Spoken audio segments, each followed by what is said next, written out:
I'm emerging from a time of deep introspection, and I want to share some common pitfalls I see moms fall into and how to avoid them. That is what we are tackling today on the Possibility Mom Live.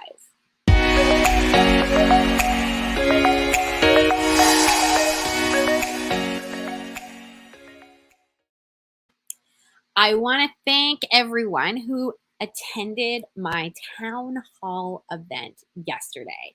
If you're not on my email list, and you can totally join the party by visiting my website, lisacanning.ca.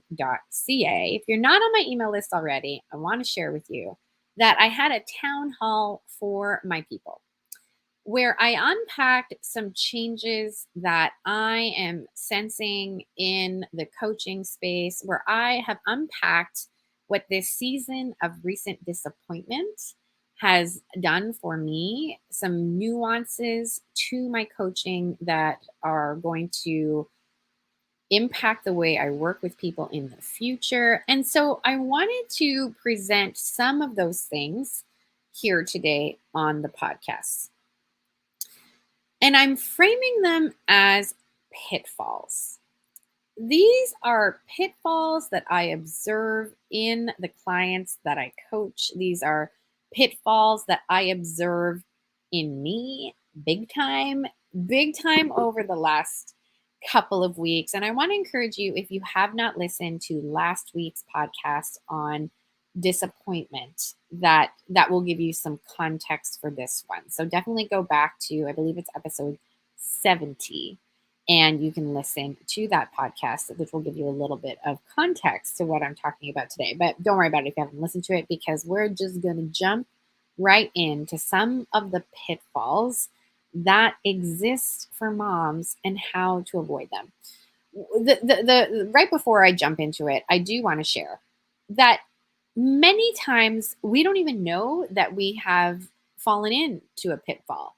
If you picture it visually, again, truthfully, I'm not entirely sure even like if you were to define the word pitfall. I'm like, is it a literal like hole in the ground? I'm assuming a pitfall is literally like a hole. So let's go with that. My observation of both myself and of many moms that reach out to me in my coaching practice is that once you're in this hole, you sometimes don't even know you're in it. Hear me very loud and clear. Sometimes when you're in a pitfall, sometimes when you're kind of stuck in this deep cavity, you don't actually even are aware that you're in it. It can be reflexive for people to remain in the pitfall because they just have no awareness of it. So I really want to share that with you. If you resonate with any of the following pitfalls, don't worry, because awareness is our very first step to change. Awareness is our very first step to intentional living. Awareness is how we become better moms, better wives, better entrepreneurs. Awareness really is the first step to anything. I also want to say thank you so much for some of your recent emails and messages and reviews of my podcast. And I want to just take a moment to read a couple of them because I'm so grateful. From Molly, so much inspiration. Lisa has been amazingly helpful to me through her podcast and books. She inspires me to chase my dreams, not limit myself, and find ways to make it all happen while being the mom I want to be. Thank you, Lisa, for sharing your gifts. Natalie says, I love listening to Lisa Canning's podcast because she shares her own journey and how she navigates any challenges. It's super helpful that she not only just teaches, but also leads by example. It makes it super relatable and helps me with navigating my own challenges in my personal and professional life. Also, I just love her personality. So thankful. And this one is so fun. Every week I listen and I learn more about myself, and all the different areas of my life are improved. One week it's motherhood, the next mind management. I cannot recommend this podcast enough for the woman that is looking to grow and become the best version of herself week after week. I am so, so grateful. And I would be grateful to you for leaving a review of my podcast wherever you listen. It really helps to get this message of hope into the earbuds of more people. Today is a podcast for all the moms. If you are exhausted, if you feel stuck, if you feel depleted, and we are now September at time of recording. So for some of us in the South, we've been in school for now a month.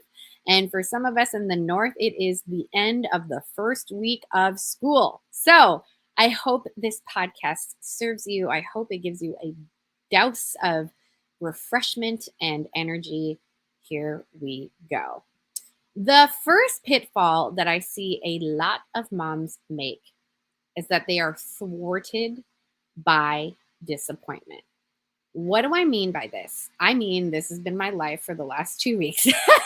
I shared in last week's podcast that the results of my summit, my recent summit, from a financial point of view, were very disappointing.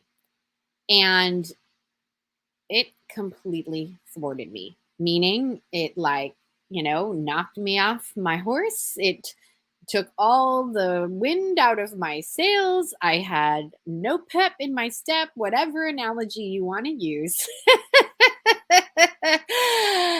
I was thwarted, and I really, really, really was tempted to kind of just give up and just succumb to the disappointment. So, what do we do instead? Because in both motherhood and business, we're going to experience disappointment. Your child is going to lie to you. Your child is going to do something that you're like, what were you thinking? Your child is going to damage something, break something, fight with someone. There's just many ways that in motherhood, disappointment can happen. And of course, in business, like I've been sharing, you can launch something, you can work really hard, you can make no money and be disappointed. What do we do instead? In both motherhood and business, what if we framed everything as our path to holiness? What if every disappointment, every failed launch, every quote unquote failed negotiation with a child, what if all of it is for our sanctity?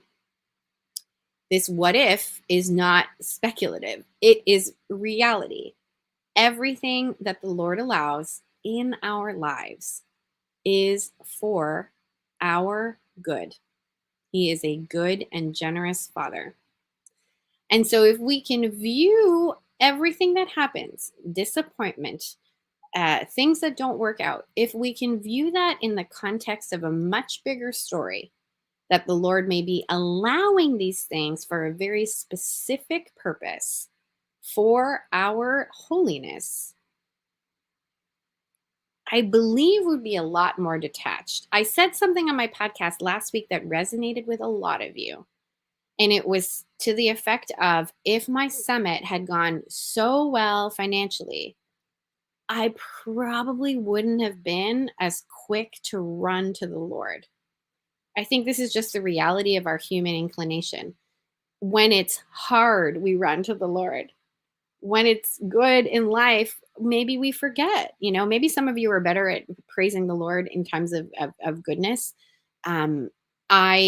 I definitely, it's not as like I run to the Lord when I'm in despair. And so if we can view all things in our lives, when disappointment happens, you can feel the disappointment. You can take a moment. I talk about that a lot in the last podcast, so I'm not going to do it too much here. But if we can view everything as our pathway to holiness, I believe that we can be less thwarted by disappointment. So that is pitfall number one. We do not have to be thwarted by disappointment. We can pause. But we can get out of that hole. Pitfall number two that I see, and I find this one a really interesting one, and I have been exploring a lot of things in my own life with this, and I want to share with you a couple of those things. Pitfall number 2 is forgetting dimensions of the human person and over spiritualizing everything. I believe that it can be in our Catholic experience that we can have a tendency to forget human formation, meaning there can be times when something is going wrong, okay? Where my observation is that some Catholics can then make that mean, oh, it's because I'm not praying enough. Oh, it's because I'm not, this enough. This may be true. You have to do this with discernment, spiritual director, all the things. But sometimes there are very practical examples, practical strategies, excuse me. There are practical things that can be done to make your life move more smoothly. And so I think it's a both and. This pitfall can become a little bit just unnecessary suffering can come as a result of this pitfall. When we over spiritualize and sort of think like, well, this is because I'm such a sinner. We are all sinners. We need to run to confession. That is the best piece of advice my spiritual director has ever given me. You should always want to run to confession. So hear me loud and clear. You got to do that. But for example, if you are overwhelmed by children and you sort of are just like, well, I just have to offer this up. I just have to offer this up. Yes, do that. Unite your suffering with the Lord. But there are also things that you can do understanding the natural world that can help you. Let me give you one practical example. I have been working with the beautiful Kelly Shoup. Kelly Shoup is an occupational therapist. She's been on my podcast. We have done several webinars. She is a beautiful human being. And she has helped me to understand my human body in the sense of what occupational therapists do, which they start with the body. She has a great quiz that I want to encourage you to go and check her out, Kelly K. Shoup on Instagram. Go take her quiz, and we'll put it in the show notes as well, where you can understand your sensory profile and the sensory profile of your children. And what that means is that there is a sense of the five senses, but she has other ones. She has like two more that occupational therapists often reference. And they deal with like motor skills and stuff. Anyway, I don't speak occupational therapist. That is, leave that to Kelly. But I learned that I am very sensitive to sound. And so I would find when I would be prolonged times of a lot of noise of my small children, especially. So people really excited, running around. I have tile floor. So doing things on the tile floor that are like bang, bang, bang, banging pots and pans, like this cacophony of noise taxes me very quickly.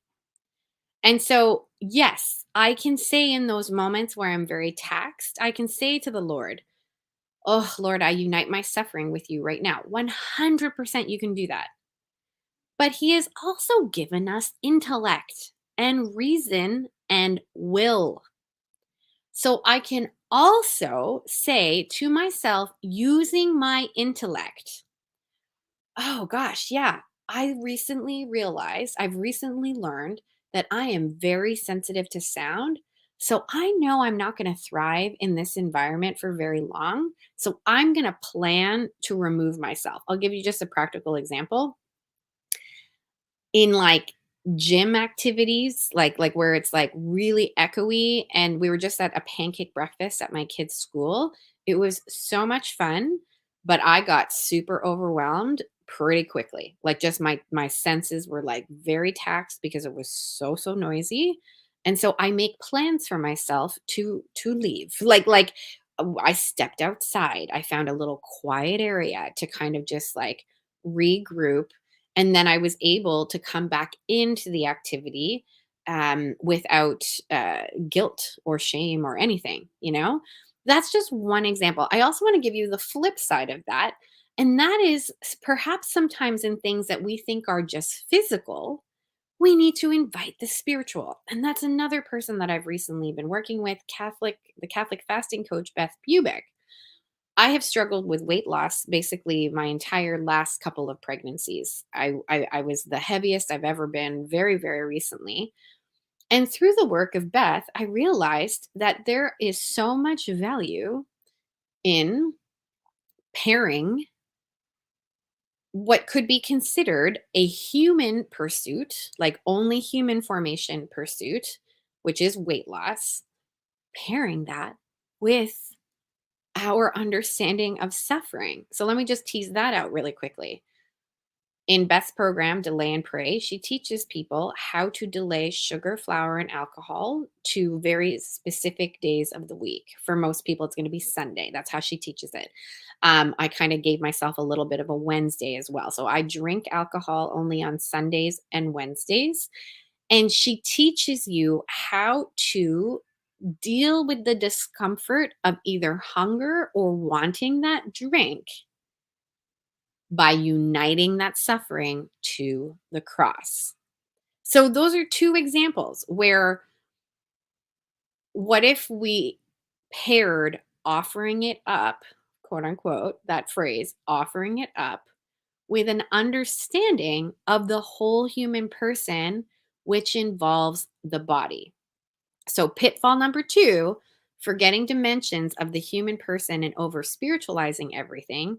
The answer to this is simply being open to a truly holistic lens that the mental, physical, spiritual and emotional, all these things are interconnected and don't need to be separated. If you have access to my summit, you're going to enjoy Father Greg Botero's interview, Dr. Greg Botero's interview, not to be confused. He was discerning joining an order before he married his beautiful wife, of which they're now, they've got, I think, 7 kids, or they're expecting their seventh. Anyway, but he actually talks in that interview some of the dangers of thinking these have to be compartmentalized. Like, here's my human formation and my spiritual formation, my emotional formation. Well, actually, what if we just sort of view them all as one and the same? Yes, there can be experts in certain things, but we can't negate any of them. You can't negate the body, you can't negate the mind, you can't negate the spirit. It is all body soul composite. So, this pitfall, understand that we are completely integrated human beings, and any coaching or any training that you are going to participate in, ensure that that keeps the Catholic anthropology of a person very much at heart. Pitfall number 3, and I would love to know if you're watching this live in the comments. Feel free to let me know, which pitfall are you currently in. Pitfall number 3, trapped in despair and doubt. This is the one for me that comes up a lot. Feeling trapped in despair and doubt. So, what happens when you have done, you've gotten out of pitfall 1, which is thwarted by disappointment?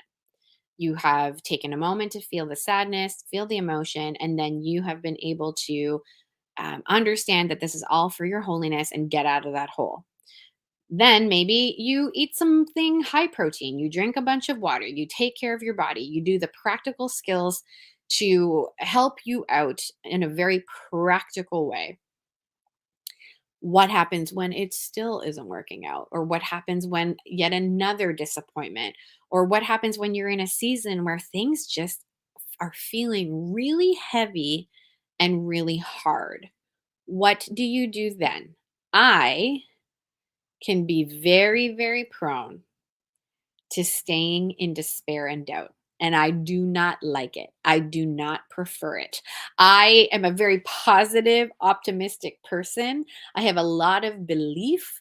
And so when I go to despair and doubt, it's just like, I do not like it.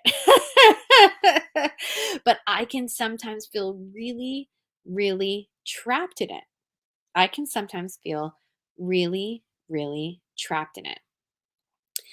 And here is what I am hoping, so teaser alert, spoiler alert. I'm sharing something with you that is kind of exciting. I have another book in the works. The Habit of Trust is the working title.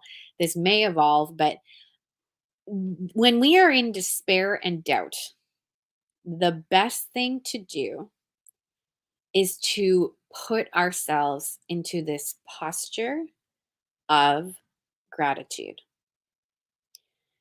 Whatever it is that you're afraid of, like this is super practical, whatever it is that you're afraid of. So let's just use monetary. If you are afraid that the Lord will not provide, if you are afraid that you will not have money to pay your bills, make it reflexive, like immediate, or as immediate as you're able to with your human limitations. But I believe, and this is anecdotal, but I believe a whole bunch of saints have said this too. I believe that this can become a habit where it can combat fear. Hope does not disappoint. And so, how do we do this? Reflexively go to this posture of, Lord, look at all the ways you have provided for me in the past. Look at all the ways that you are providing for me right here, right now. And live and relish in that. Yesterday in my town hall, I had one of my Wealth Without Guilt students share just her experience. She shared some pretty incredible things, like that she made $8,900 in the last month, that the total amount of the bookings from her business from those 8,900, so that was just an installment, but the total amount from those installments is going to equal $21,000. And she's continuing onward. This isn't like she's stopped. That's not it. Like she's got even more to go. And I asked her to narrow down for me what were some of the thoughts that helped her to continue going when before she would been in this place of despair and doubt. And it was just so fun because she had them all over her wall. And she was like, she was glancing up beyond the computer screen, just looking at all of these abundant thoughts, recalling them. This is how we develop this habit of trust. We develop this habit of trust by constantly praising the Lord and asking Him, or recalling how He has shown up for us. And our brains, then, by the way a brain is constructed, will form these neural pathways where I believe it can become easier and easier and easier over time. Where you can build this habit where when you get to despair, when you get to doubt and you feel trapped, you can actually, without, to be honest, too much effort, sometimes it might feel, but without too much effort, you can actually just like open up that lid that despair and doubt have put on you and walk out of that trapped space. So, pitfall number 3, trapped in despair and doubt. Let us make a sacrifice of praise. I love that song, "Oh God Beyond All Praising." A sacrifice of praise. Sometimes it feels like a sacrifice to praise the Lord, but you can do it. Get those lists, get those pens out, write that list and let it be reflexive. And that is how I believe we build the habit of trust. And then finally, pitfall number 4. This one is, okay, probably the one I really struggle with the most. And it is this pitfall of stubborn self-reliance. I think a lot of the moms I coach come to me with this because they are high achievers. They are go getters. They have been perhaps trained or conditioned or have lots and lots and lots of pathways that have been formed over time that give them evidence that they can trust themselves and trust their abilities, probably because they're really good at things and talented and whatnot, and they were rewarded for success. But this can be really damaging when it leads to things like perfectionism, when it leads to things like not asking for help, when it leads to things like um, fearing of making mistakes, fearing of looking bad, fearing of saying the wrong thing. And so then you just don't do anything at all. This stubborn self reliance, the Lord wants us, and He's gonna crack it open in you. He's gonna continue to give you opportunities to break the stubbornness. And so, what do we do instead? Two things here. We embrace the cross because it is sweet. I have two stories I want to share with you on this stubborn self reliance thing. So, I was very disappointed that I've got other things going on a more personal front. And my dear friends here in town um, could sense it, and so they rallied around me and were like, "We just want to like cover you in prayer. So we're getting together and we're just gonna pray and we're gonna chat and we're gonna pray."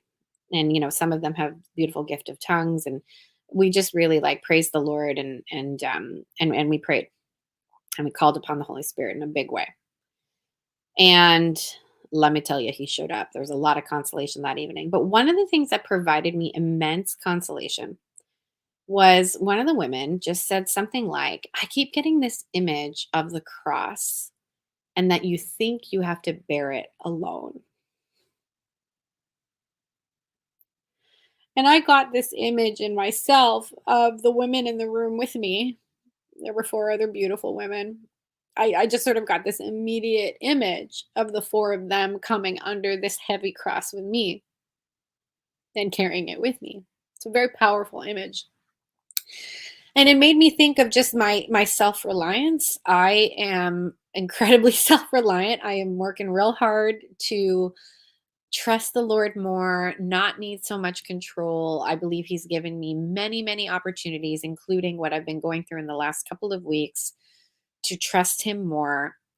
And I believe that part of this, stubborn self reliance is trusting Him, but also knowing that you can share the burden with others. I think in motherhood, this is so important. You've heard me talk about it here on this podcast that we just don't have to do motherhood alone. And historically, we never did. Historically, the load was shared. Historically, we lived in communities. We didn't live in concrete boxes in the sky. There was so much more shared life.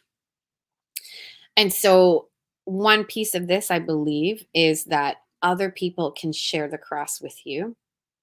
You can accept the help. You can indulge, so to speak, if it's hard for you, in sharing your troubles, like just personally with people. And then the other part of it, and the second story I want to share with you, and I'm going to keep the names confidential, obviously, just for privacy, but um, I was recently at a beautiful praise and worship event here in my town where a wonderful group of individuals who are very gifted in praising the Lord in song came in, and we just had this very casual, lovely like praise and worship evening. And at one point, there were microphones set up in the front of the room, and at one point, the worship leader was like, "If anyone has a word of knowledge or something they want to share with the group, like please feel free, to take a microphone." And this woman came up. She had experienced significant loss. She had just lost her husband. And she got up to the mic and was like, "Many of you know, I just lost my husband." And her voice started cracking. And she was like, "And while I have a lot of emotion,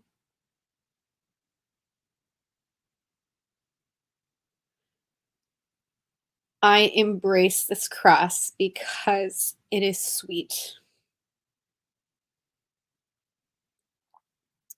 And she went on to say that you just have to pick it up. You just have to pick it up. And so, this pitfall of stubborn self reliance, if this is you, if you can identify with this, like I can, the way to avoid this is to share your life so others can carry the cross with you and to pick it up and that it is sweet.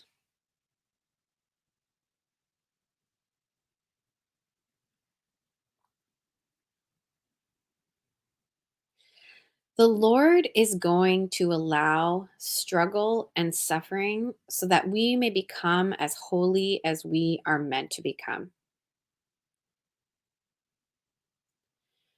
But like I said in pitfall number 2, sometimes there are practical strategies and practical solutions that actually, without too much work,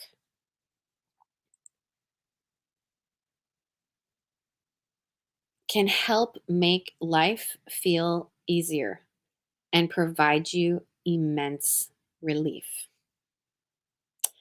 And so I want to invite you, if you like the idea of some relief, if you want to avoid some of these pitfalls, and if you want to journey with other like minded moms, I have opened up spots in my Motherhood Without Guilt group coaching experience where I use the content of the Women's School founded by January Donovan, and where I offer you 1 month access into the Metanoia Catholic Academy founded by Aaron and Matt Ingold, my mindset coach.